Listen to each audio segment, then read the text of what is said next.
받으며 직업 체험을 할 수 있는 근로장학생이 인기를 끌고 있습니다. 이를 취재했습니다. 올겨울 캠퍼스에 롱패딩 열풍이 일어났습니다.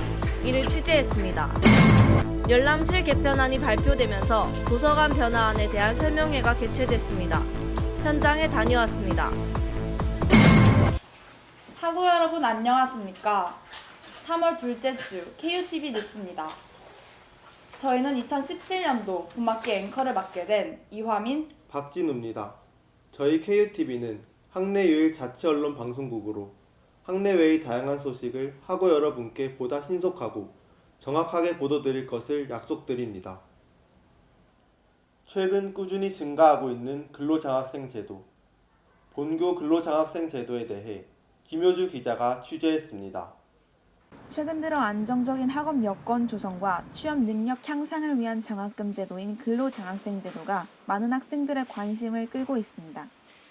근로장학생은 크게 국가 근로장학생과 행정부서 근로장학생으로 구분되는데 흔히 본교에서 볼 수 있는 근로장학생들은 행정부서 근로장학생인 경우가 많습니다. 근로장학생은 교내 7,000원에서 8,000원, 교회 10,000원으로 비교적 높은 시급을 받으며 교내 근무로 학업과 병행이 쉽고 이동 시간을 절약할 수 있다는 장점이 있습니다. 또한 해당 학부생 및 대학원생이 대상인 만큼 시간표 및 시험 기간에 따라 유동적으로 근무 시간을 설정할 수도 있습니다. 일이 쉽고 시급도 괜찮고 그리고 중간중간에 제가 하고 싶은 일을 할 수 있어서 좋아요.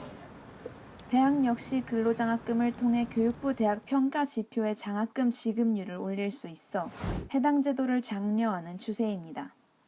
그러나 까다로운 신청 절차와 높은 경쟁률에 따라 근로장학생으로 선정되는 것은 쉽지 않으며 직원을 고용해야 할 학내 시설 안전관리나 야간 순찰, 잡일까지 장학금 명목으로 학생들에게 일을 부담하는 경우도 있어 이에 대한 우려의 시선도 끊이지 않고 있습니다. 많은 이점을 가지고 있는 근로장학생 제도이지만 혹시 모를 피해를 막기 위해 충분히 알아본 후 지원하는 것이 좋겠습니다. KUTV 뉴스 김효주입니다. 올겨울은 유난히 매서운 추위가 지속됐습니다. 그래서인지 캠퍼스에서는 무릎까지 오는 패딩을 입은 학생들을 쉽게 볼 수 있었는데요. 일명 돋바라고 불리며 캠퍼스를 휩쓴 이 패딩의 열풍 이유와 문제점에 대해 취재했습니다. 박혜민 기자입니다. 올겨울 전국의 대학교에서 이른바 돋바 열풍이 불고 있습니다. 돋바는 긴 패딩 점퍼를 가리켜 70년대 경기도 지역에서 주로 사용되던 단어였지만 최근 대학생 사이에서 인기를 끌며 단체복의 종류로 인지도가 높아졌습니다. 과잠이라고 불리는 대학교 단체복은 그동안 야구 점퍼 형식이 상징적이었지만 올해는 달랐습니다. 야외 활동이 많은 예술계 대학생들 사이에서 사랑받던 돋바가 유달리 추웠던 올해 대학교 전체에 유행처럼 퍼졌습니다. 실용성 있는 디자인의 돋바는 편하고 따뜻하게 입을 수 있어 학생들에게 사랑받고 있습니다. 다른 단체복과 마찬가지로 소속감을 느낄 수 있다는 장점도 있습니다. 하지만 우려의 목소리가 없는 것은 아닙니다. 다른 단체복에 비해 값이 비싸 부담되지만 구매하지 못하면 소외감이 들기 때문입니다. 돋바 자체에는 만족하는데 소속 동아리가 2개여서 같은 디자인으로 돋바를 2개를 맞춰서 비용적으로 부담이 컸던 것 같아요. 한 가지 디자인을 정해 맞추는 단체복의 특성상 값을 지불하는 소비자임에도 불구하고 능동적인 소비가 어렵다는 것입니다. 다양한 장점으로 대학생들의 새로운 문화로 자리 잡은 돋바. 하지만 단체복이라는 이름 아래 소비자 개인이 묻히는 일이 없도록 유의해야겠습니다. KUTV 뉴스 박혜민입니다.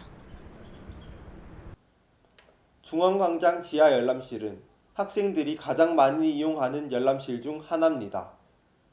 올해 이 열람실에 많은 변화가 있을 예정이라고 합니다. 보도에 나혜진 기자입니다. 시험 기간이 되면 가장 많은 학우들이 이용하는 곳은 중앙광장 지하 열람실입니다. 이르면 올해 4월 말 이곳은 새로운 모습으로 변화할 예정입니다. 이와 관련해 지난 27일 100주년 기념관에서는 도서관 변화안에 대한 설명회가 열렸습니다. 새로운 미래를 열고 또 도서관의 환경 변화가 필요하다고 생각해서 도서관을 좀 더 업그레이드 해보자는 그런 계획을 가지고 여러 가지 생각들을 가져왔고요. 여러분이 최적의 환경에서 공부하실 수 있도록 도와드리고 싶어요. 설명에 따르면 기존의 중앙광장 지하에 위치한 열람실의 일부를 더 나은 시설과 환경을 갖추어 100주년 기념관으로 이전하고 기존의 자리에는 촬영 스튜디오 및 공연과 휴게 공간 등의 창의 시설을 확충할 계획입니다. 기존 열람실의 노후화된 시설 개선을 비롯한 여러 변화를 통해 학우들은 더 나아진 학습 환경을 누릴 수 있게 됩니다. 그러나 문구점과 사물함 등 관련 편의시설과의 근접성이 감소하고 전체 열람석의 수가 줄어든다는 점 등의 우려의 목소리도 적지 않습니다. 현재 총학생회 측에서는 본 사안에 대해 학우들의 의견을 수렴하고 있습니다. 카드 뉴스를 제작을 해서 페이스북 페이지와 고파스 호랑이 광장에 게시를 하고 설문조사 링크를 걸어서 의견을 수합하고 나름대로 정리를 해서 도서관 운영위원회에 전달을 드리는 방식으로 학우들의 의견이 수렴될 수 있도록 했습니다. 결국 학우분들이 최대한 편하게 느끼실 수 있도록 고파스나 페이스북을 통해서 수렴됐던 의견들이 최대한 반영될 수 있도록 열람실 개편에 대한 논의는 계속되고 있으며 도서관 운영위원회 측 역시 학우들의 목소리를 긍정적으로 수용하겠다고 밝혔습니다. 학생들에게 반드시 필요한 열람실. 매우 중요한 시설인 만큼 많은 논의를 거쳐 학생들에게 좋은 학습 환경이 마련되기를 바랍니다. KUTV 뉴스 나혜진입니다. 이것으로 3월 둘째 주 KUTV 뉴스를 마치겠습니다.